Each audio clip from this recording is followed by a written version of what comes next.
गोविंदपुर विधानसभा क्षेत्र से निर्दलीय उम्मीदवार डॉक्टर केपी सिंह ने कराया नामांकन, समर्थकों की उमड़ी जनसैलाब।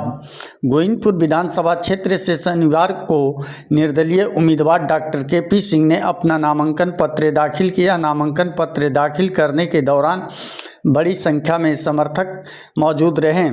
सभी ने एकजुट होकर डॉक्टर केपी सिंह को विजयी बनाने का संकल्प लिया।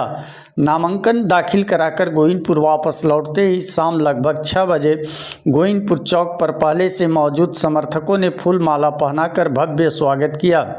इस दौरान उनके स्वागत के लिए जनता व समर्थकों की जनसैलाब उमड़ पड़ी। काफ़ी संख्या में लोग डॉक्टर केपी सिंह को माला पहनाकर स्वागत किया और गोविंदपुर विधानसभा क्षेत्र से चुनाव में जीत दिलाने की आश्वासन दिया। इस दौरान निर्दलीय उम्मीदवार डॉक्टर केपी सिंह ने पैदल पूरे बाजार भ्रमण कर लोगों से मिलकर आशीर्वाद लिया। निर्दलीय उम्मीदवार डॉक्टर केपी सिंह ने कहा कि चुनाव में जनता की साथ मिला और जीत हुई तो मैं गोविंदपुर विधानसभा क्षेत्र की सर्वांगीण विकास करने का काम करूंगा। जनता के बीच रहकर नेता नहीं बेटा बनकर गोविंदपुर विधानसभा की क्षेत्र की सर्वांगीण विकास करने का काम करूंगा। किसानों के लिए सिंचाई व्यवस्था, छात्र छात्राओं के लिए डिग्री कॉलेज, बेरोजगारों के लिए रोजगार और पर्यटक क्षेत्र में बढ़ावा। इसके अलावा गोविंदपुर विधानसभा को रेल मार्ग से जोड़ना पहली प्राथमिकता होगी। इसके अलावा क्षेत्र में सर्वांगीण विकास करने का काम करूंगा। जनता के बीच रहकर जनता की सेवा करते आया हूं और चुनाव जीतने के बाद भी जनता के बीच रहकर बेटा बनकर गोविंदपुर विधानसभा की सर्वांगीण विकास करने का काम करूंगा। गोविंदपुर हमारा खेलने कूदने का जगह रहा है, एक जन्मस्थली है और हर व्यक्ति को अपने जन्म स्थान से प्यार होता है, चाहे वो कहीं भी रहे। तो गोविंदपुर विधानसभा जो मैं चुना हूँ अपनी राजनीति के लिए, उसके पीछे मेरा एक सपना है और मैं 5 विजन और एक ड्रीम प्रोजेक्ट लेकर के मैं इस क्षेत्र में आया हूँ। 5 विजन में क्या है? पहला है शेखोदौरा आश्रम में कृषि विश्वविद्यालय की स्थापना। दूसरा जो है मेरा कि हर ब्लॉक में एक डिग्री कॉलेज होना चाहिए।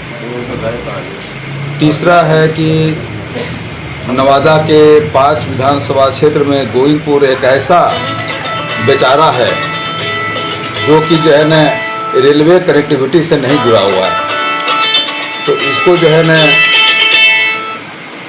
जो है न रेलवे कनेक्टिविटी से इसको जोड़ना। चौथा विजन है कि उद्योग की स्थापना। उद्योग में पेपर उद्योग और दवा का फैक्ट्री सरकारी स्तर पर होना चाहिए। दवाएं बहुत महंगी हैं और हमें लगता है कि ये ऐसा व्यवसाय है जिससे डायरेक्ट इनडायरेक्ट हमारे क्षेत्र के हजार युवा इसमें जुड़ जाएंगे अपना रोजी रोटी के लिए। दवाएं भी कुछ सस्ती होगी। और मेरा 5वां विजन है कि जैसे नीतीश कुमार जी नल जल योजना लाए कि जिसको पानी पीने की किसी को असुविधा ना हो, तो उसी तरह से हर खेत को पानी मिले। मेरा ऐसा मानना है कि देश में हम डॉक्टर हैं, उससे क्या, देश में सबसे ईमानदार कोई है तो वो है किसान। किसान बहुत ईमानदार होता है और अपने फसल के लिए जी तोड़ मेहनत करता है, ईश्वर से प्रार्थना भी करता है, पूजा भी करता है। ऐसा काम कोई नहीं करता। लेकिन बड़े किसान जो है वो तो बोरिंग करवा लेते हैं 10 बीघा 5 बीघा के जो अधिकार हैं। हमारे दलित और अति पिछड़ा या पिछड़ा सवर्ण में भी जो गरीब तबके के लोग हैं, जिनके पास 4 कट्ठा 5 कट्ठा 2 कट्ठा 10 कट्ठा ज़मीन है, वो अपने नलकूप की व्यवस्था नहीं कर पाते हैं।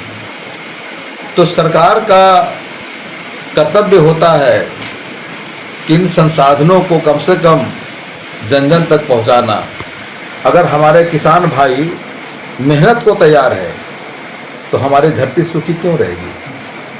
हम वर्षा पर डिपेंड रहते हैं, वर्षा हुई तो ठीक है, नहीं हुआ तो पूंजी भी चला जाता है और साल भर का जो है न बेचारा रोजी रोटी का साधन खत्म हो जाता है। मेरा जो एक ड्रीम प्रोजेक्ट है वो मेरी कल्पना है, और जब जब मैं अब नैया पार करता हूँ तब तक मेरे दिल में एक चीज़ उठती है कि जैसे हम लोग ऊटी में, शिमला में देखते हैं कि टॉय ट्रेन चलता है, तो ककोलत जलप्रपात से लेकर के चरकी पहाड़ होते हुए सकरी नदी के किनारे किनारे गोविंदपुर तक, और गोविंदपुर से फिर महावर पहाड़ होते हुए पहाड़ जो है न शेखोदौरा आश्रम तक का अगर टॉय ट्रेन की व्यवस्था हो जाए तो टूरिज्म का ये बहुत बड़ा हब हो सकता है।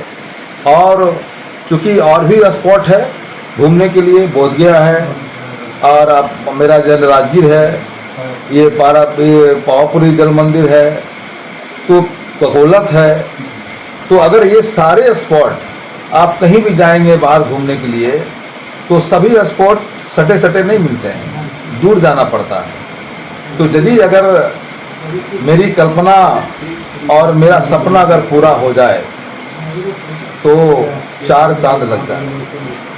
अब सवाल उठता है कि मैं निर्दलीय आया हूँ, तो ये मेरे लिए अच्छी बात है, क्योंकि अब अगर हमें जीत हासिल होगी, जनता हमें वोट देगी, तो मैं ये 5 जो 6 जो प्रोग्राम है, जो हमारा सपना है, जो पार्टी पूरा करेगी, बेशक वो सत्तारूढ़ पार्टी होगी, जो सत्ता में पराने लायक पार्टी होगी, तो यदि अगर हमारे समर्थन की ज़रूरत होगी तो हम इन्हीं 6 मुद्दों पर हम नेगोशिएट करेंगे।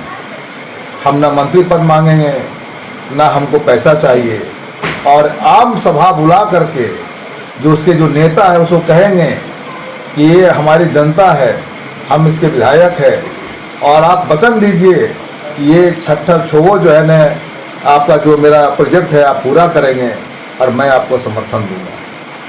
तो एक सपना लेकर के मैं आया हूँ अपने क्षेत्र में, और मेरी कल्पना है कि कोई पूछने वाला नहीं होता है, लेकिन कम से कम एक मैं ऐसा काम करूं जो कि सदियों तक लोग याद करें कि 78 साल के बाद जो नहीं कर पाया वो एक डॉक्टर केपी सिंह ने कर दिखाया। इसी संदेश को लेकर के हम अपने विधानसभा क्षेत्र गोविंदपुर में आए हैं।